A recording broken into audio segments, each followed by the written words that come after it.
Okay, so going to be talking about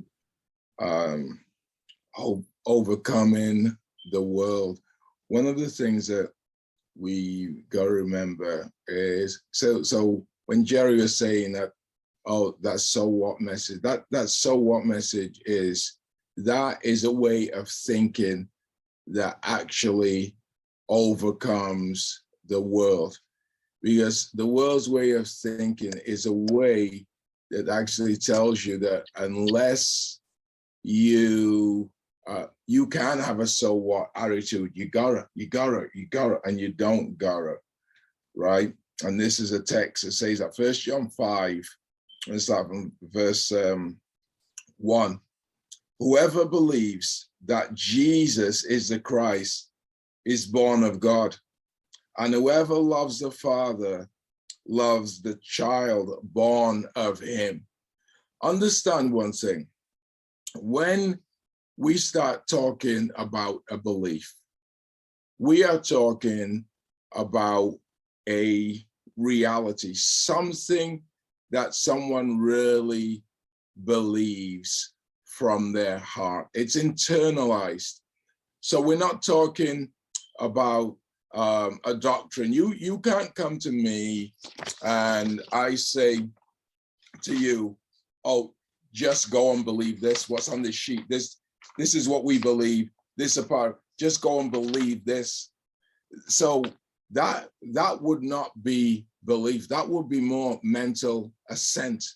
That would be something in your head. So when it says that whoever believes that Jesus is the Christ is born of God, right? It's talking about who truly trust that in their heart, that truly believes that in their heart, that I believe that reality, that Jesus is the Christ. And this is what it will do. This is what will happen when you believe in Christ. See, here's the thing, right?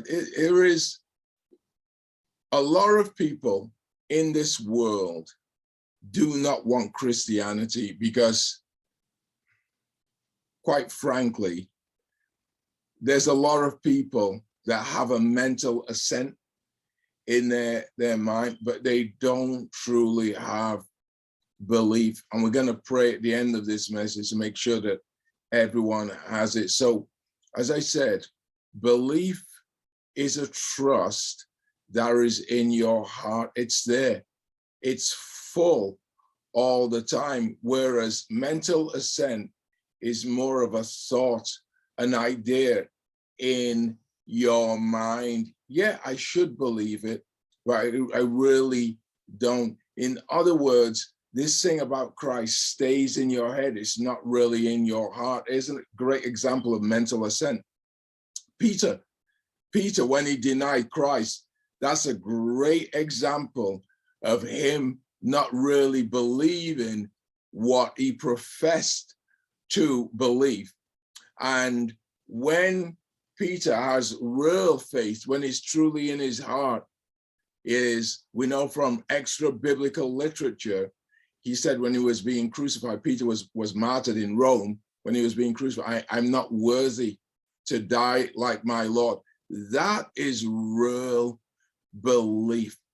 People will tell you what they think they believe, but their actions will show you what they really believe. And so it's okay. It's okay. We're just starting out to have little faith. What we need to do, though, is we need to make sure that it's the real thing. The enemy will get us convinced that we have something in our hearts when it's really in our heads. You know, it's like counterfeit faith. It's a lie of the enemy. It's almost like those people. I watched a documentary on this guy who was going all over the States passing this counterfeit money, right? And in this documentary, it's one of those like a Netflix things. And in this documentary, it was the FBI were told, oh yeah, we know, yeah, that batch of counterfeit, it belongs to this guy. Yeah, no, that's someone else's. I was even just thinking, wow, they've got it almost down to a science, but it's still a counterfeit, right? This belief. This is why one of the biggest hindrances that the enemy brings to us are different things to believe in. Different things to believe in. He is in religion up to his eyeballs, really, up to his eyeballs. Many people have taken focus off the vertical. Now it's on the horizontal. Now it's political men. You know, it will be over there 1 minute, over there the next minute. Paul even talks about in the last days, right? In the last days, how people will want to have their ears tickled. It won't be the real thing. It's, you know what it's going to be? Make me feel good right now. You know, come, make me feel good right now. You know, give me an emotional boost. Real faith. This is what real faith does. So it says, whoever is born of God, loves the Father, loves the child born of him. By this we know we love the children of God, when we love God and observe his commandments. This is a test of now your real faith. For this is the love of God, that we keep his commandments, and his commandments are not burdensome. And it's okay if they are a little bit now, it just needs more growth. I just want to make sure everyone is on the right path. For whatever is born of God overcomes the world. And this is the victory that has overcome the world, our faith. Our faith. You know, Stephanie made a statement that she didn't care about COVID. You've overcome the world now. You have overcome the world. You know what real overcoming the world and what real Christian faith should do? Real Christian faith should cause you not to be that bothered about anything going on here. You know why? Because you've got somewhere over there to go to. You have someone over there to go to. So it should cause you not to be that bothered about what's happening here. You know why? Because you know in your heart, you've overcome the world. You know why? In your heart, you know that the Lord went on and prepared a place for you. You know that. So you know that there's a place for you. Nobody wouldn't mind being evicted out of their apartment if they have a mansion to go to, right? You wouldn't care, right? So you know that you've got something better. That's the real victory. That's what belief does, is that when you know, when you've got that big picture assurance in your heart of over there, you don't so much care about what goes on over here. And Paul said, there's a crown of righteousness laid up for me. Paul knew he was going to be beheaded. I mean, that's not to somebody that you have to know that there's a bigger picture ahead for you in order to be able to absorb that now. And that's really what faith should do.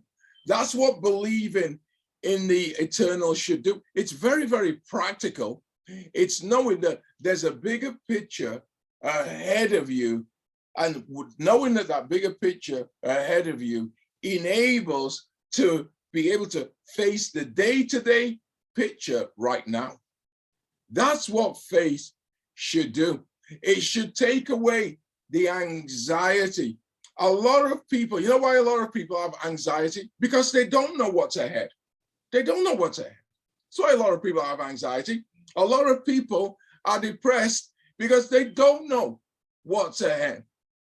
People will say things all the time that they don't believe. Oh, yeah, he's in a better place. He's in a better. No, that's just something that they feel that they should say. They don't believe that most of the time. Just something that they feel that they should say. Really think, how do they believe that? When he didn't believe in anything, they don't really believe in anything. Where does that even come from?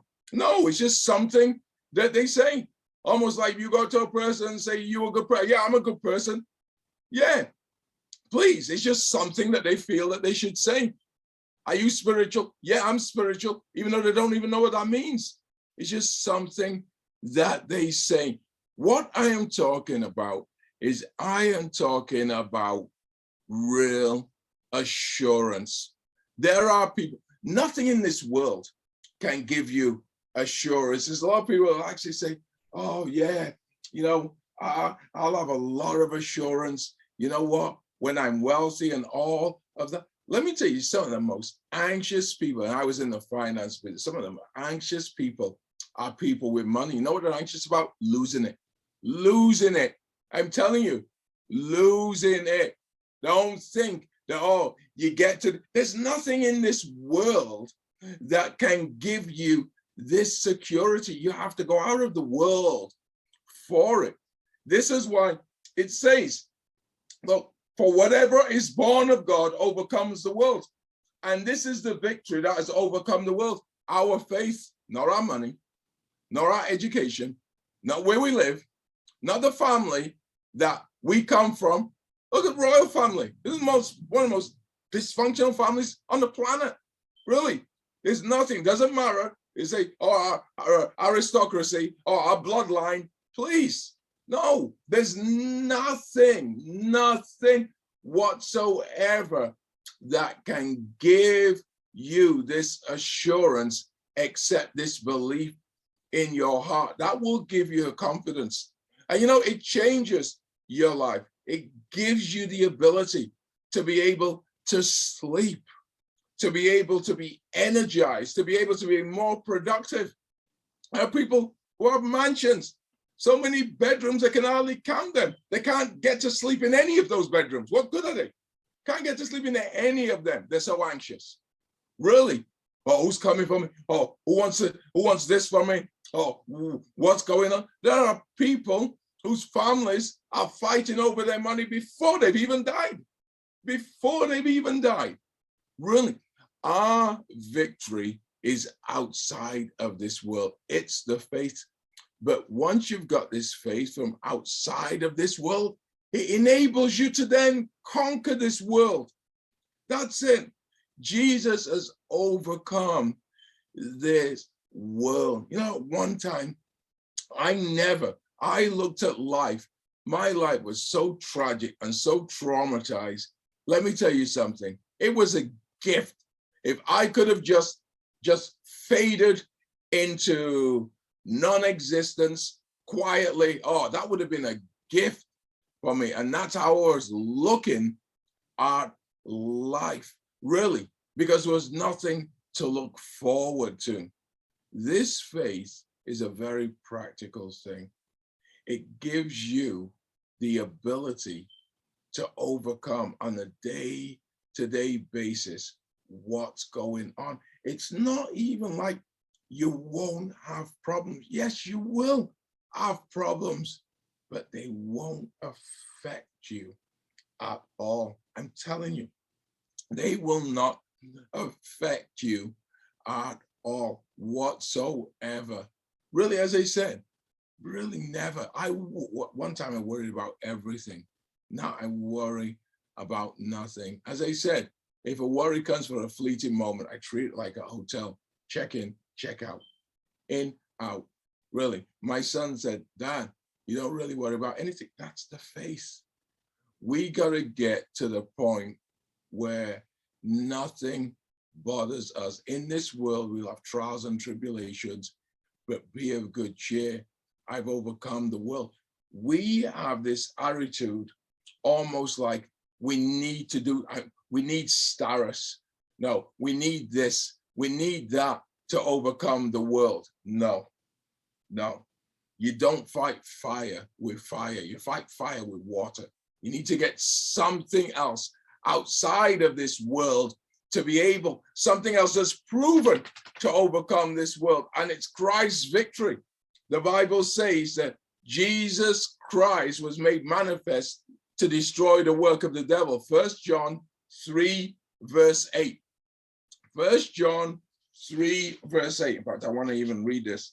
As they say, the one who practices sin is of the devil, for the devil has sinned from the beginning. The Son of God appeared for this purpose, to destroy the works of the devil. Let me go to 1 John 4, verse 4. You are from God, little children, and have overcome them, because greater is he who is in you than he who is in the world. Who is in you? Christ. How is Christ in you? By faith. Therefore, it's that faith that is enable you to overcome the world, because Christ is the one that's overcome the world. Faith is your conduit to connect to Christ, and because Christ has overcome the world, and because Christ is in you, you've overcome the world. So greater is he that's in you than he that is in the world. So we do not go out into the world to try to get something from the world to overcome the world. No. So that would be like going and getting the lesser while you've got the greater. No, we get the greater in us, who is in us, to overcome the lesser in the world, not the other way around. Many of us have been doing it the other way around. The enemy's been getting us running around for the lesser, right? When we have the greater inside of us. And that is what we have to see, is that if Christ has overcome the world, which he did, as I said, sin, self, Satan, death, all of it, he's overcome. Our connection, if we have true faith, if we have true belief, then that true belief will give us connection to that true victory in overcoming the world. And if it's true faith, you'll have a supernatural peace. You won't have to worry about anything, because it's all overcome. Here's the thing: if you have faith in your heart, really, the fears that come from problems are just your reaction because of your experience in the world. So now here's what you got to say to yourself. As anybody, very rarely, you know something, I have never, ever heard of an alarm going off and somebody stealing that car. Typically, it's a false alarm, right? Alarms go off all the time. Alarms go off in the street all the time. When, depending on the sensitivity to the alarm, right? That's how we have to look at the worry that the enemy brings to us. No, we have to tell ourselves, no, this is just a false alarm. Really, this is just my reactivity because of my old experience when I didn't have anything to look forward to, right? And I still got those old thoughts that trigger those old responses. And I just have to tell myself that, you know what? That alarm that's going off, nobody's breaking in here. No, it's just an old response because of an old experience.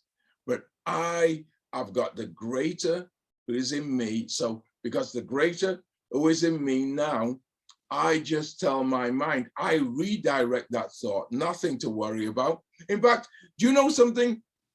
When I hear an alarm going off, I never, ever go to the window. Oh, who's breaking into that car? Nobody, really, very few people do, really, because most of the time they know it's a false alarm. And when you see that worry and that alarm going off in your mind, no, this is a false alarm. You know why? Because greater is he that's in you than he that is in the world. That's what you have to tell yourself. And you know what? When you start telling yourself that, you watch how quickly you start calming down. When you start telling yourself that, you watch how quickly panic, depression, anxiety, fear, all of that stuff goes away. Just know it's a false alarm.